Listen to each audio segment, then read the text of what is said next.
Hey man, welcome back to Man Time. Today's episode, I'm going to try to get set up to do some chainsaw milling. This will be my first time using this chainsaw mill. Just got it set up. I don't even think I have it set up right, but I'm going to try it out. This is what was kind of shown in the pictures. Hopefully we can learn some helpful tips and tricks for chainsaw milling for the first time together. Welcome to Man Time.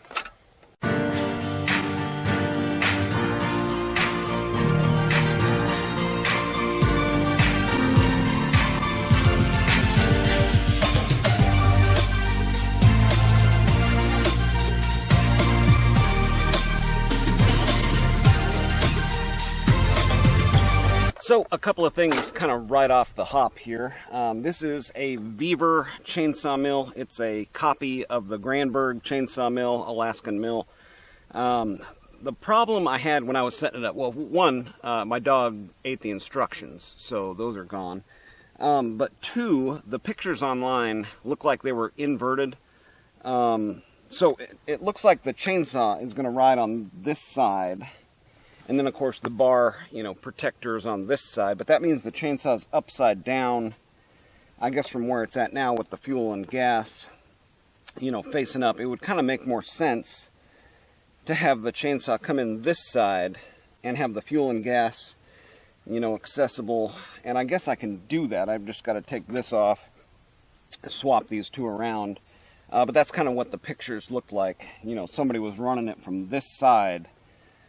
But if you get, 3/4 of the way through and you need to refuel, there's no way to do it with it like that. So I'm thinking I've got it set up wrong. But the nice thing is that, with your normal scrunch, you can pretty much loosen all this stuff up here and set it up differently. This is kind of offset to the power head side. Yeah, but I got a 48-inch, I've got a 42-inch bar. And this is kind of like the biggest one, so I don't know if you can kind of tell, but we're working with a slab that's closer to 50 inches across. So I came out here and measured to be right around 38 inches, and I've got some painted marks on here. So the first thing I'm going to have to do is actually rip this down to where I can actually mill it with the bar that I have and the chainsaw mill that I have. Even if I had a 48-inch bar, you're not getting that whole 48 inches, right? You've got to clamp down on the bar here, and you've got to clamp down on the bar at the tip, so you're losing 4 or 5 inches there. If you have the dogs on there, there's another couple inches maybe. So whatever size bar you have, you're basically coming down from that to get it in the deal here. Where the maximum is 48 inches. So you would actually, to get the 48 inches, you would need like a, 60-inch bar or 4.5 foot bar, something like that, to get the full 48 inches. So we aren't going to get that. So I've got to get the wood ripped down to, like I said, under 40 inches, somewheres in there. So let's start there. Alright, the tools I'm going to be using today is going to be this Husqvarna 3120. It is a 120cc chainsaw, basically the biggest chainsaw on the market. Steel's equivalent would be like an 880 or an 088 before that, I guess. 3120, though, has been made since, I think, early 90s, maybe even late 80s, and they still make it the same today. This is kind of like a supercar, where it's not on a production line. It's got its own kind of dedicated work cell to building this chainsaw, and it's still built with the main design criteria from the initial or the original one from the 80s. Very simple design. Again, I would compare it exactly to a larger version of a 61, 268, 272. It's got a lot of the exact same characteristics. One big magnesium case, closed port cylinder that has just very, very simple design, which makes it really, really nice. So I've got a 42-inch bar on it here with a ripping chain that I got. This is a Holzforma chain. I've got it sharpened up. And yeah, this bar actually came with the saw. It is a 50 gauge rail in there. Unusual to see. I was actually looking at some bigger bars. You know, I was like, man, I really don't want to have to rip this up and cut off. It's like 6 inches on this side, and then there's like a corner piece there where I'm gonna have to cut off about, you know, 4 or 5 more.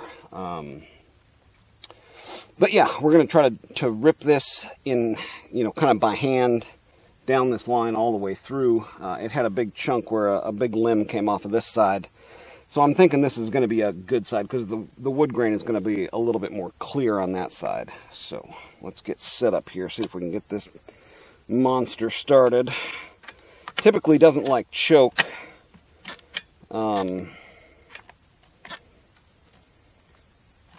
Doesn't like choke right after it just got fuel, so we are not going to choke it.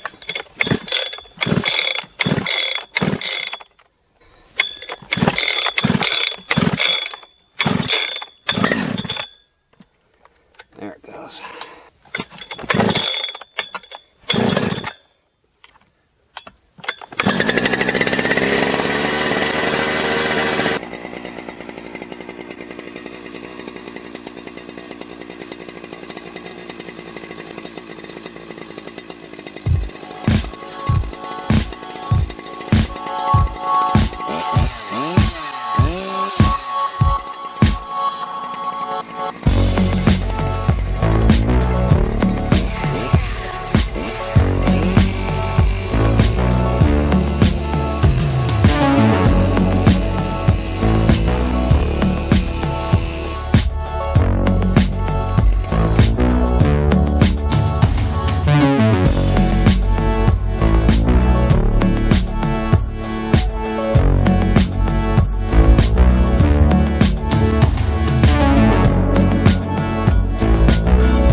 Well, that was that was a pretty easy cut there.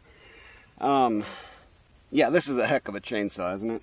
I rebuilt the thing on the channel. If you want to see this video, you're not going to be able to hit a button up here because I don't know how to do that, but you can subscribe to the channel, go back and see me rebuilding this saw from a junked out, scored up, blown up very badly chainsaw to a now what's a good chainsaw, new jug piston.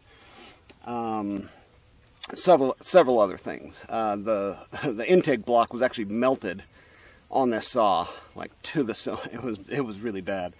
But man, look at this! How nice this is. Yeah, there was a big chunk of tree coming off of this main trunk here. But I'm gonna grab a tape measure and see where we're at. Probably end up grabbing like the G660 to lop off this little chunk of nothing over here also. Well, here is kind of a look at the remainder of the work to do, which is substantial to say the least. But this little piece here, it's kind of raised up where the, you know, end of the bar didn't match up, and it's angled down at an angle like this. Using this bar right here as a guide to kind of how much I have left to remove up into this area here, you can see it sticks over just a couple of inches there, but again, you're going to have a piece here that's going to set it back. So I'm not quite there yet, but I think I can get most of it on this side here by just nipping off this corner and getting it straightened out a little bit. I think that was a pretty good cut on that side to be able to do it all. All right, G660.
All right.